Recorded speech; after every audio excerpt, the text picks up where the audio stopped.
minamahal po si Eds ng kanyang mga supporters, kanyang mga membership, mga good Samaritan ng mga sponsor. Kasi kita naman po natin dito sa video na sinasamahan niya si Arjen na maglako ng isda.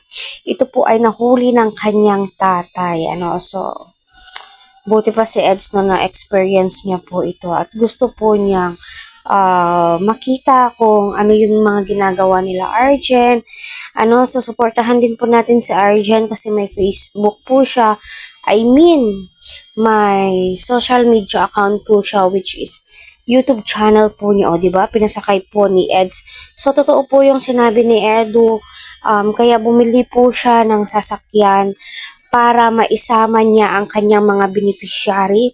Makagala po sila sa SM, makapag-Jollibee, maisakay niya lahat kumbaga, di ba?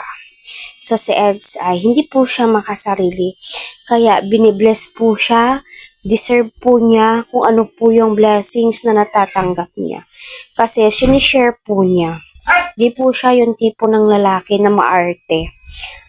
Basta kaya niyang ibigay, kaya niyang ipasakay, why not? Kasi sabi niya nga, kapag motor lang, di po niya maisasama lahat ng kanyang mga beneficiary. So kita po natin na nag-e-enjoy po sila Arjen. No? So si Arjen ay punsong kapatid po yung turing ni Eds dito. Wala pong halong eme sa mga basher po dyan. At kita naman po natin napakabait po ni Arjen at maasikaso sa kanyang Kuya Eds. No? So panoorin muna natin. Yung lawayan, magkano? Ano lang yung mga lawayan. Magkano? Ay, ano sabi mo? Ay,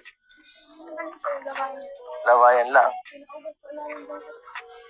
Pinaubos mo na sa taas. Sir Romel, kilala mo naman siguro siya, nakita mo na siya, di ba? Ayan. Okay. Ayan, tama. Magtitinda nga si Romel. Siya yung magtitinda. Pwede. Kasi naman, no? Tara. So, Nakakotse magtitinda ng isda. social Okay na? Talaga kasi sila ngayong araw, kaya yan. Jadi samahan na lang natin. Nakapagtinda ka na dati, hindi pa? Oo, dami na pala po yung pinagbagan ko na ba? Marami na.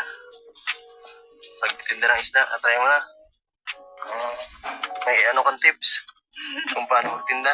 Ay, meron po. Kasi sa motor po, nagtitinda. Mamaya. Tayo nakakotse. Nakakotse tayo. Yung mga mas malakas to sa hatak sa customer. Mas maganda ang ating Oops. Yan. Interview mo, Romel. Anong salamat ka agad saan? Mahilig din sa kanila. Pasalamat. Anong masasabi mo kay Arjen, Romel? Masabi ko po ang sipag. Ang sipag. Sipag po. Kailangan naman natin